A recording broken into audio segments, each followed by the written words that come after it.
गुजरात के मुख्यमंत्री नरेंद्र मोदी को अब 24 घंटे लगभग बीत चुके हैं उपवास को लेकर। सद्भावना उपवास है। जानने की कोशिश करते हैं खुद मुख्यमंत्री से कि आखिर कैसी है अब उनकी स्थिति। सर, पहले तो न्यूज एक्सप्रेस के पूरे परिवार की तरफ से आपको जन्मदिन की ढेर सारी बहुत धन्यवाद, बहुत धन्यवाद। सर, लगभग 24 घंटे बीतने को है सिर्फ पानी पर। कैसी तबीयत कैसी है? क्योंकि गुजरात ही नहीं है, पूरा देश जानना चाहता है। क्योंकि अब अडवाणी जी भी कह रहे हैं कि आप भावी प्रधानमंत्री के रूप में हैं और वेटिंग प्रधानमंत्री के रूप में देखा। पूरा देश जानना चाहता है कि अब फिलहाल आपकी तबीयत कैसी है।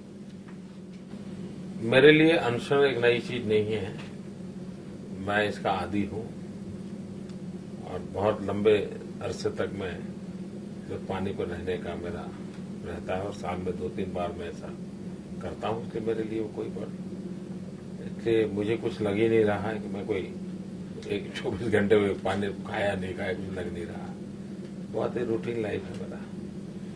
सर, आज जब आप मंच पे थे 10 साल के इतिहास को आपने याद किया और याद करते हुए जो एक तरह से जोश दिख रहा था कि 10 साल के बाद जो अलग क्रांति थी, जो गुजरात को अलग पहचान देने की कोशिश की, उसके साथ साथ दर्द साफ तौर पर आपकी बातों में था। कई दर्द गुजरात जो समेटे हुए हैं, वो दर्द भी आपके चेहरे पे दिख रहा था। बिल्कुल, हमने कितना अनुभव देखिए, हम कभी अकाल से परेशान रहे, कभी साइक्लोन से परेशान रहे, कभी भूकंप से परेशान रहे, कभी दंगों से परेशान रहे, कभी आतंकवादी हमलों से परेशान रहे, कभी बैंक का स्कैम हो गया था, एक हमारी सारी फाइनेंशियल सिस्टम टूट गई थी। तो ये सारा एक के बाद एक कई परेशानियां पड़ी थी और उसमें से हमें बाहर निकलना था और आज हम पहुंचे हैं। तो कोई कल्पना कर सकता है कितने बुरे दिन गए होंगे। कोई क्षेत्र ऐसा बाकी नहीं था हमें दिक्कत ना आई हो और उसमें से उभरना था। आज मुझे संतोष है कि हम उभरे हैं और तब मुझे हिंदुस्तान को दिखाना है कि भाई ये है हमारे पास एक मॉडल। इस मॉडल की ओर सोचो आप, जिसको हमने कहा है सबका साथ सबका विकास। एक ऐसा मॉडल है जिसमें अपीजमेंट की जरूरत नहीं है, वोट बैंक की जरूरत नहीं है, जिस चुनावों की चिंता करने की जरूरत नहीं है। आप कर सकते हो। इस बात को लेकर हम बल दे रहे हैं। सर, आज जब आप मंच पे थे, जब गुजरात की बात हो रही थी, एक दर्द, जब सीधे सीधे आरोप खुद पर लगते हैं, अपने आप पे लगते हैं, जब व्यक्ति क्षेत्र के विकास की बात कर रहा हो और कोई कुछ न कुछ आरोप जो है मढ़ा जाए, आपकी अपनी फीलिंग क्या होगी? क्योंकि कई आरोप आप पर लगते रहे अब तक, चाहे कई ऐसे मामले। शुरू में जब आरोप लगते थे तो मुझे जरूर मन को होता था ऐसा क्यों करते हैं लोग, लेकिन बाद में मेरे समझ में आया नहीं, ये तो इनका काम ही है, वो अपने कारणों से कर रहे हैं, मेरे कारण नहीं कर रहे। तो फिर मुझे कोई ज्यादा परेशानी करना का कारण नहीं, कि मुझे मालूम है उनका ये आरोप लगाने पे उनके कुछ मकसद है, उनकी रोजी रोटी है उस पर।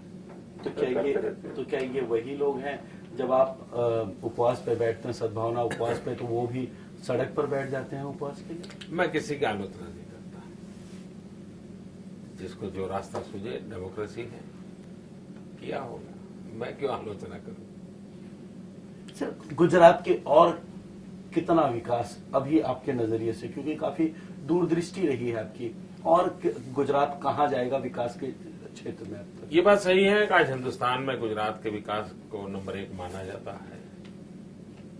ये बात भी सही है कि अमेरिका जैसे लोग भी कह रहे हैं कि वो गुजरात बहुत तेजी से आगे बढ़ा है। जापान और कनाडा जैसे समृद्ध देश गुजरात से पार्टनरशिप करते हैं।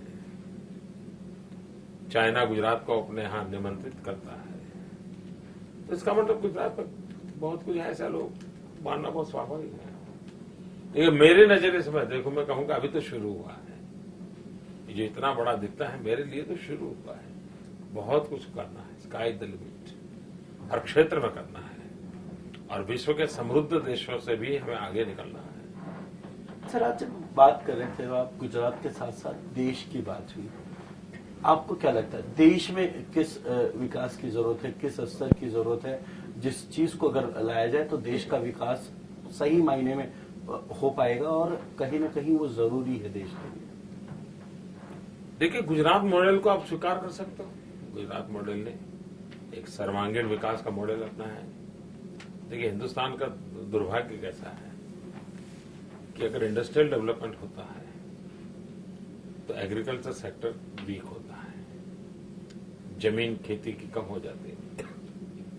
गुजरात अपवाद है, हमारे यहाँ इंडस्ट्रियल डेवलपमेंट भी हुआ है, लेकिन साथ साथ करीब 13 लाख हेक्टर नई धरती खेती करने योग्य बनी।